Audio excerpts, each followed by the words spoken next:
My name is Nina Reeves. I'm 27 years old, and I work as a student loan advisor at a financial services company. My job is helping people navigate the complicated world of education financing. Scholarships, grants, loans, payment plans. I know all of it. I've built a career on understanding how people pay for college, which is ironic considering how my own college got paid for. Or rather, how it didn't. I grew up in Portland, Oregon. My parents are both doctors. My father is a cardiologist. My mother is a pediatrician. They met in medical school, got married during residency, built successful practices. Medicine runs in our family. My grandfather was a surgeon. My grandmother was a nurse. My uncle is an oncologist. When you're born into a family like mine, there is an expectation, an assumption. You become a doctor. That's just what Reeves children do. I have one younger sister, May. She's 20 now, 7 years younger than me. Growing up, we were close, despite the age gap.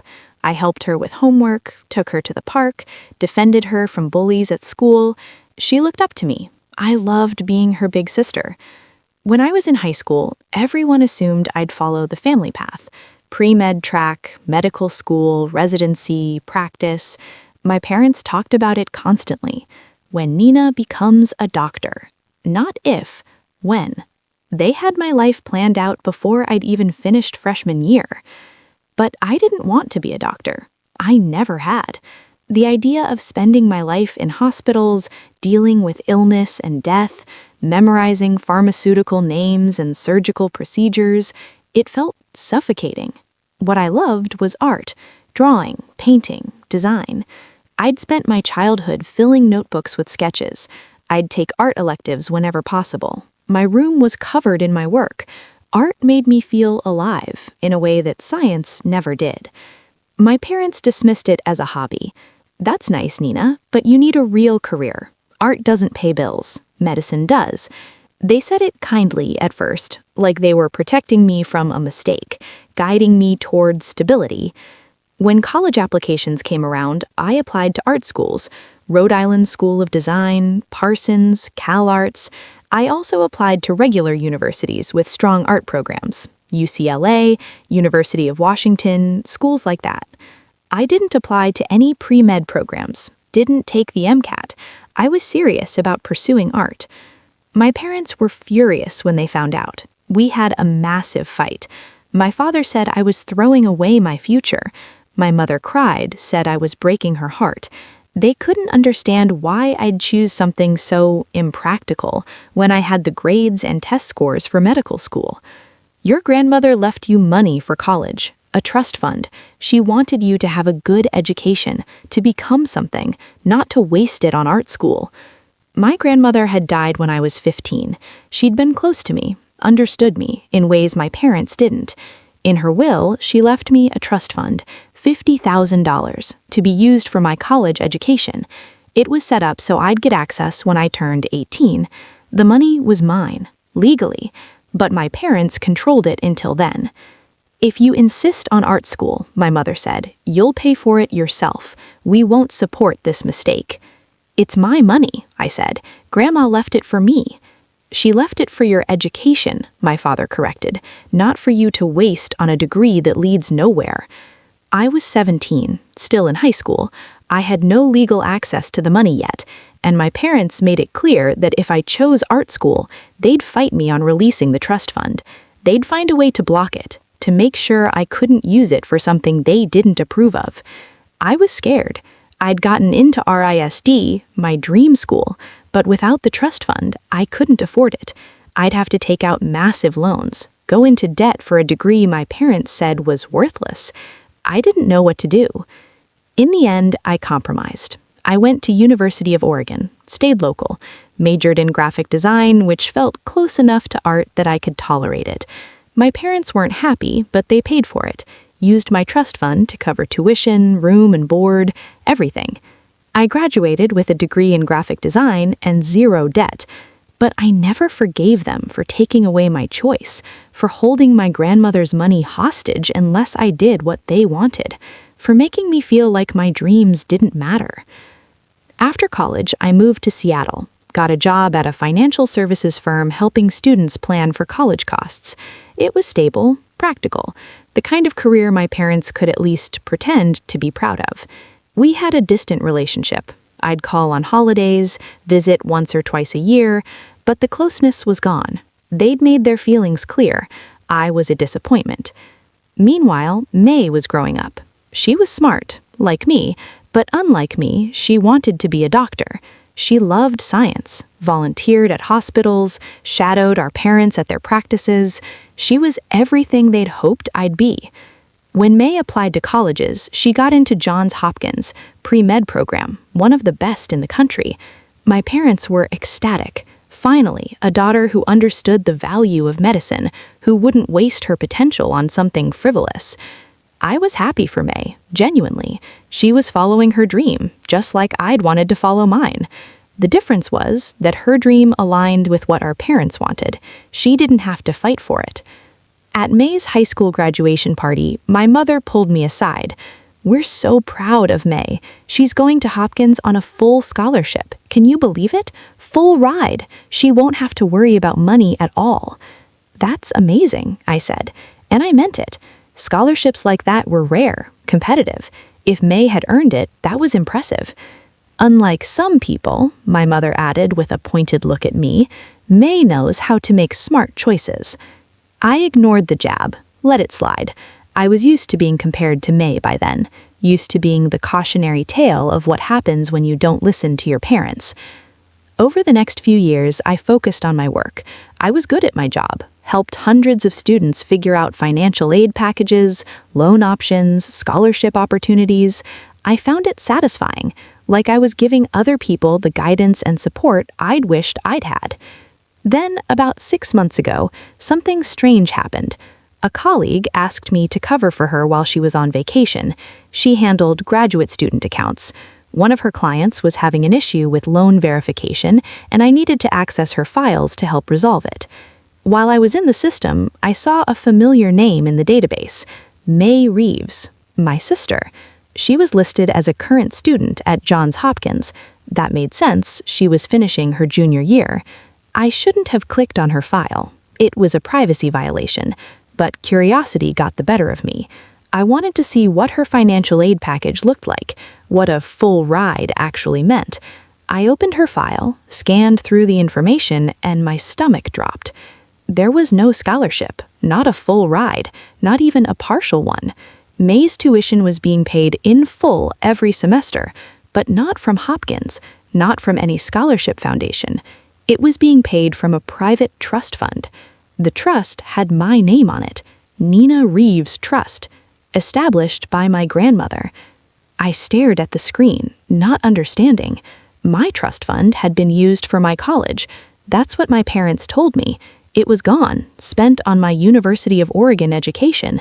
But there it was, still active, still funding someone's education, except it wasn't funding mine. It was funding May's. I pulled up the transaction history. 4 years of payments to Johns Hopkins, tuition, room, board, fees, everything covered by the trust that was supposed to be mine, the trust my grandmother left specifically for me. The math didn't add up. If they'd used my trust fund for University of Oregon, there shouldn't be anything left. U of O was expensive enough. 4 years of tuition and living expenses would have drained $50,000 easily. Unless they hadn't used it for me. Unless they lied. I pulled my own college financial records from my personal files, looked at how my education had actually been paid for, and there it was.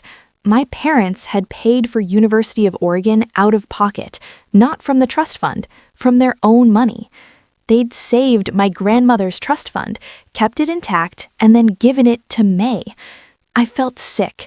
My parents had held my education hostage, made me choose between my dreams and financial security, forced me to compromise on the school I wanted, and the entire time they had my money my grandmother left specifically for me, and instead of using it on me, they'd saved it for May, for the daughter who made the right choice.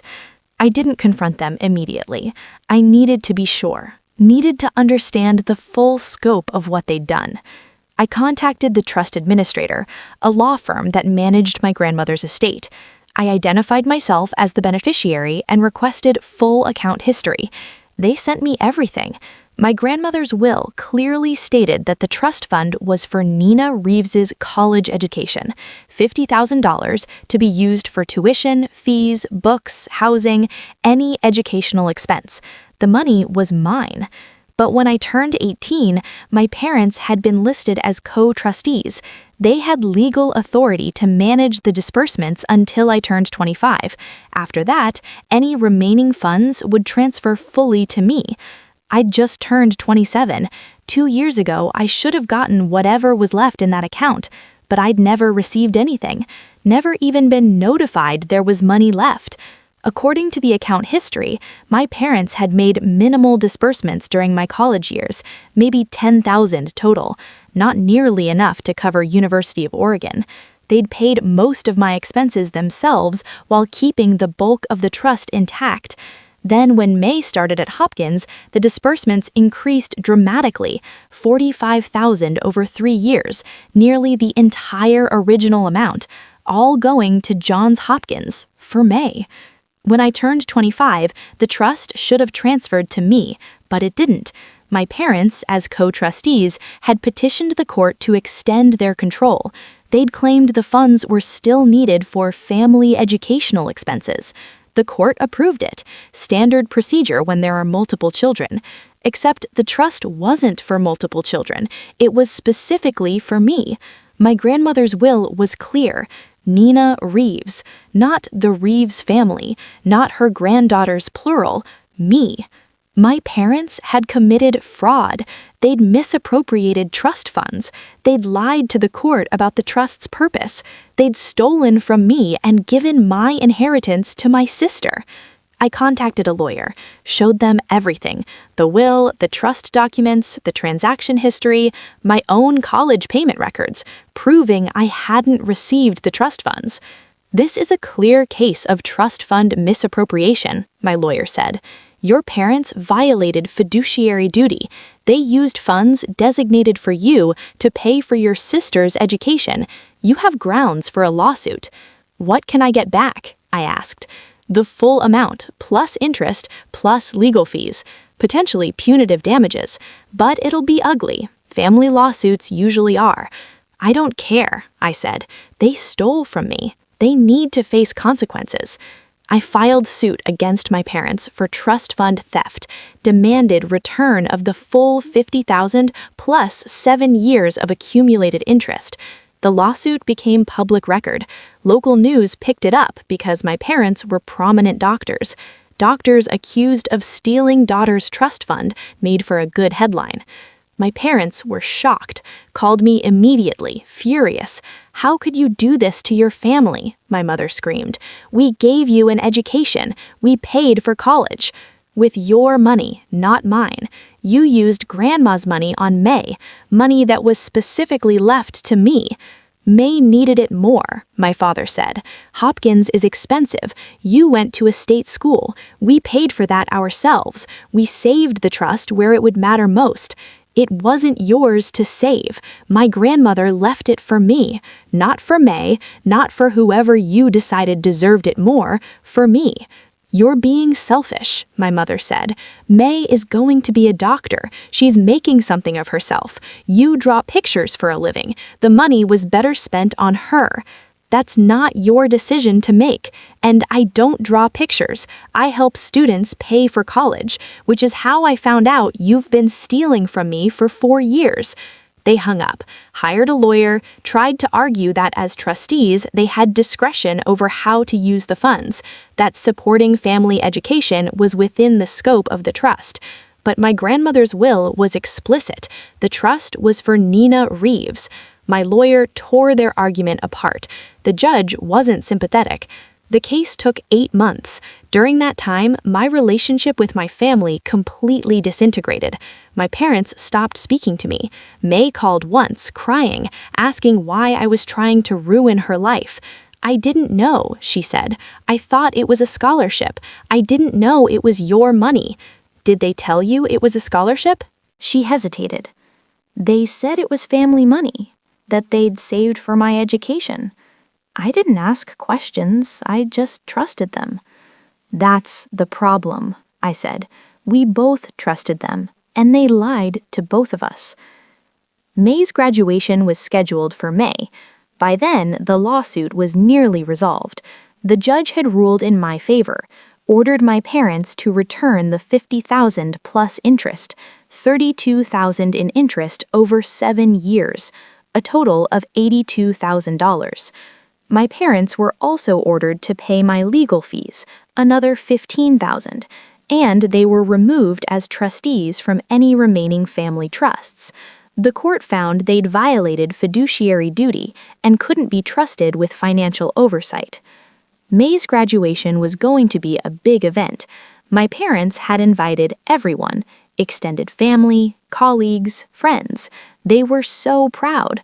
Their daughter was graduating from Johns Hopkins, going to medical school, following in their footsteps. I wasn't invited, obviously.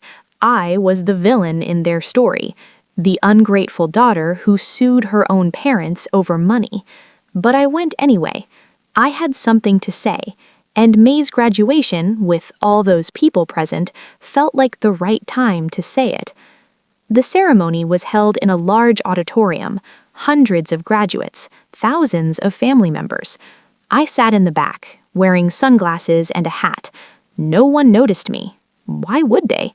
I was just another face in the crowd. After the diplomas were handed out, there was a reception. May was surrounded by well-wishers, my parents beaming beside her, taking photos, accepting congratulations. I waited until the crowd thinned slightly, then I walked up to them. My mother saw me first. Her face went white. "What are you doing here?" "Congratulating my sister," I said. I looked at May. "Congratulations on graduating. You worked hard for this." "Thank you," May said quietly. She looked uncomfortable. "I wanted you to know something," I continued. My voice was loud enough that people nearby could hear. People started paying attention. "Your education was paid for with money our grandmother left to me, not to the family. To me specifically. Mom and Dad took that money and gave it to you instead. They lied to you about having a scholarship. They lied to me about using my trust fund, and when I found out and tried to get my inheritance back, they called me selfish." People were staring now. My parents looked mortified. May's face was bright red. I won the lawsuit. The court agreed they committed fraud. They have to pay back every penny plus interest. But I wanted you all to know the truth.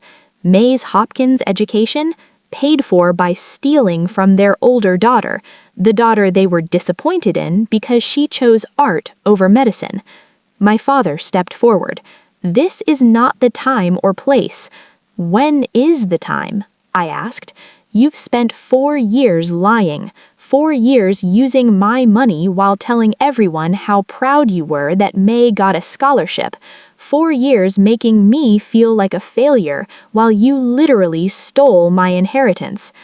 I turned to the crowd. My grandmother left me money because she knew my parents would judge me for my choices. She wanted to make sure I'd be okay even if they didn't support me, and they took that security from me. They decided my sister deserved it more because she was becoming a doctor. Silence in the room. Everyone was watching. Some people had phones out, recording. This was going to be all over social media within hours. I looked at May. "I don't blame you. You didn't know. But you should know now. Your college fund was stolen from me by our parents, and they'll probably never admit they were wrong." I walked away, left the reception, heard chaos erupt behind me, but I didn't look back. I'd said what I needed to say. The video did go viral like I'd expected. People had strong opinions. Some said I was right to call out my parents publicly. Others said I'd ruined May's graduation over money. The comments were brutal on both sides. My parents tried to do damage control, posted a statement saying I'd misrepresented the situation, that they'd done what they thought was best for both their daughters, that the lawsuit was based on a misunderstanding. But the court documents were public record. People could see that a judge had ruled against them, that they'd been found guilty of trust fund misappropriation. Their reputation took a serious hit. Several of my father's patients left his practice. My mother got complaints filed with her medical board for ethical violations. Nothing that would cost her license, but enough to be embarrassing. Professional consequences for personal fraud. May and I haven't spoken since graduation. I feel guilty about that. She was an innocent party in this, but she's also chosen to side with our parents, to believe their version where I'm vindictive and money-hungry. Maybe someday she'll understand. Maybe someday she'll realize that our parents manipulated both of us, that they pitted us against each other by deciding one daughter's dreams mattered more than the other's. I got my money back, $82,000. I used some of it to pay off lingering debts, put the rest in savings. It's not about the money, though. It never was. It's about the principle, about my grandmother's wishes being honored, about not letting my parents rewrite history and pretend they did nothing wrong. I lost my family over this. That hurts more than I'd like to admit. But I gained something too. Self-respect. The knowledge that I stood up for myself, that I didn't let them get away with treating me as less important than my sister. My grandmother left me that money because she loved me, because she wanted me to pursue my dreams without fear. My parents took that gift and gave it to someone else because they didn't approve of my choices. Well, I got it back, and I made sure everyone knew exactly what they'd done. Some people will say I should have kept it private, handled it quietly, not embarrassed my parents and sister in public. But they'd publicly praised May's scholarship for years.